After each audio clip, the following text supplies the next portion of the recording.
We're seeing signs of stress within the regional bank and global banking system. US commercial mortgage-backed securities loan delinquencies are going to be increasing by great amounts in the coming years. As an investor or a trader, you need to be prepared for incoming volatility across 2024. It's going to be volatile. In past videos, we covered off that the China market is under severe distress, especially their property market. This is now starting to gain traction all around the world. Expect volatility incoming. In this video, we'll start by synchronizing you in with the main markets and the crypto market, and also things that you need to keep your eye on. Hi everyone, I'm Ken from CryptoTradingKS. If you're new, a very warm welcome, and welcome back CTKS family. Here you'll learn how to become fearless inside financial markets, to assist you to become more of a financial and emotional blessing to yourself and those you love. If you like the content, please subscribe to the channel and don't forget to smash that like button. All the indicators that I use on the daily video come from the service inside ctksmethod.org. Let's run the numbers.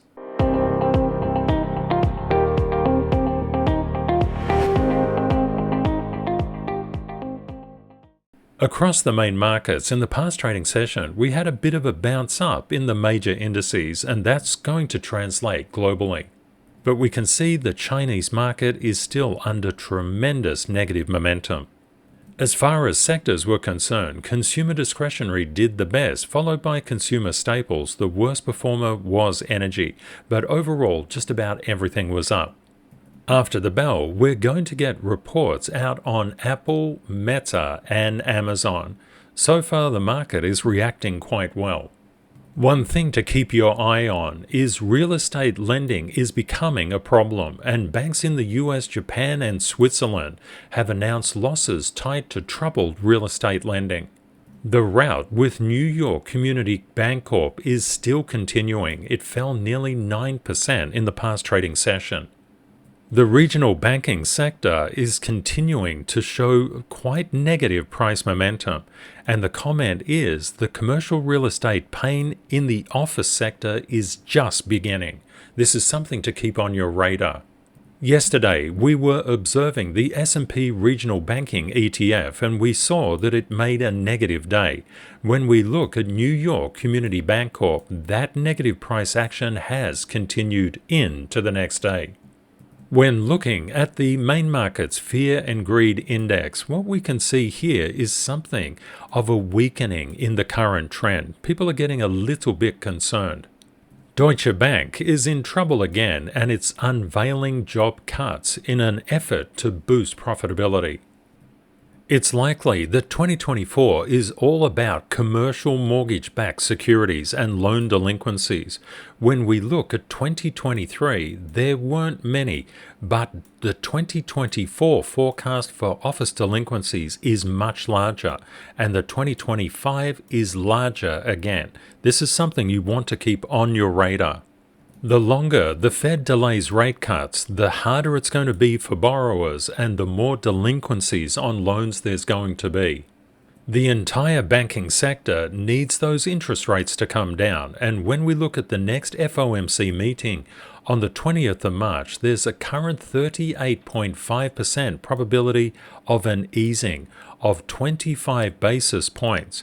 That's going to be very well received and could offset loan delinquencies in commercial real estate. A lot of very big companies are reporting their earnings, and you can see Apple, Amazon, and Meta after the close on Thursday. When it comes to Apple, Q1 2024 earnings per share is destined to increase as far as consensus estimates are concerned.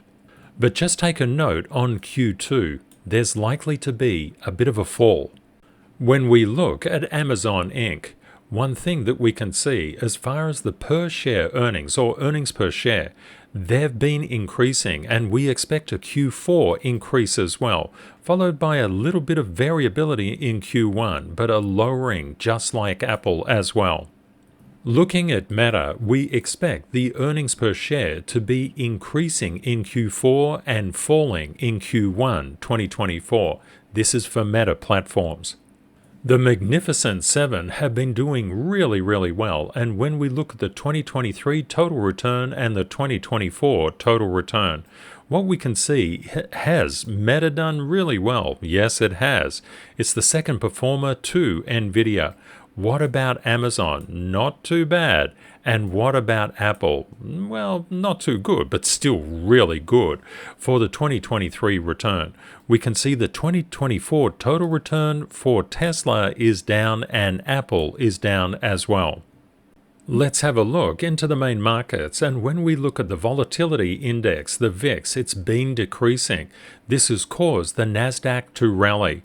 The bond market, you can see the yields are starting to decrease, which is normalizing the bond market.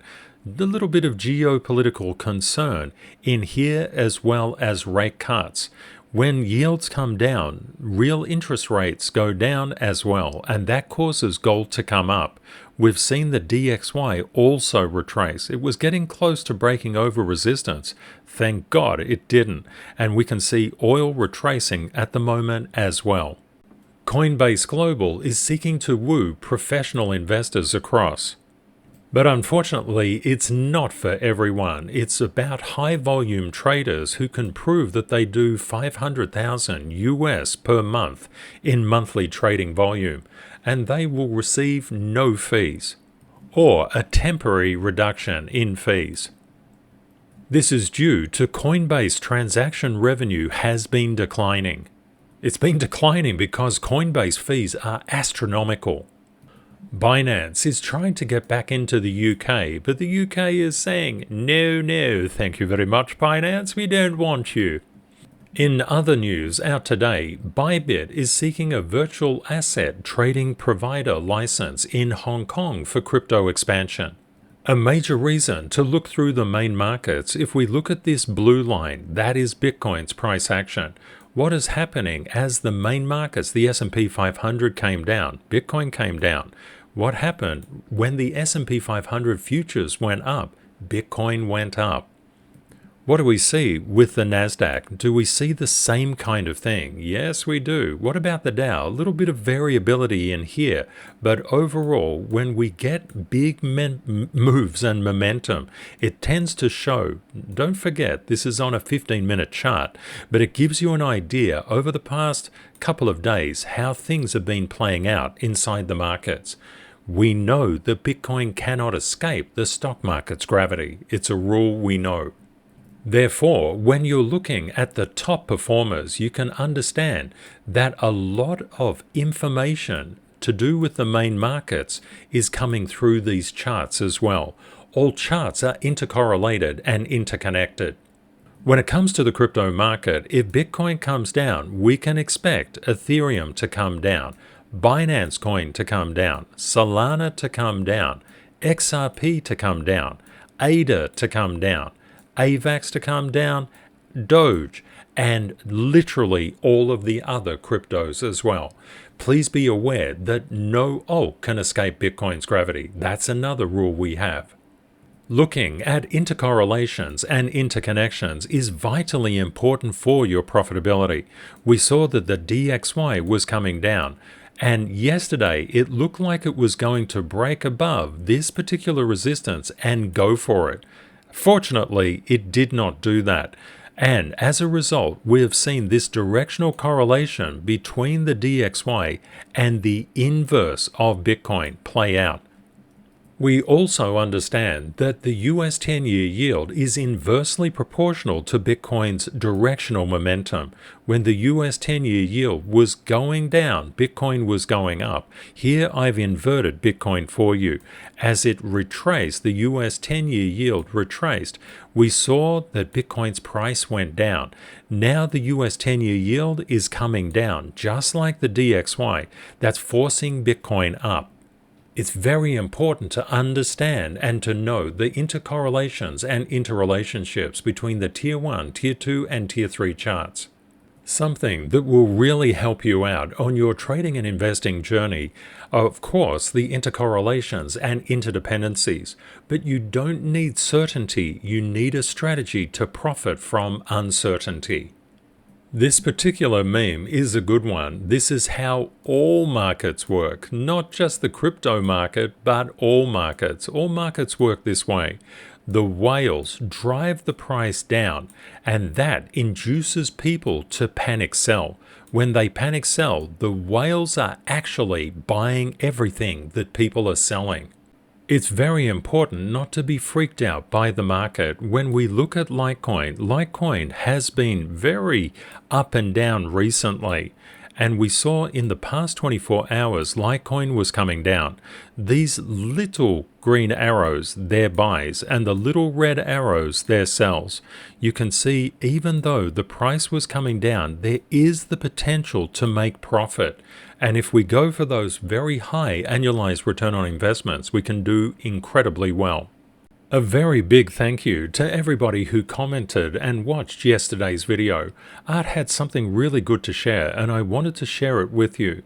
Art said, I think one of the most difficult things to train yourself to do is taking profits during a bull market when everything is very green and your account is bursting at the seams.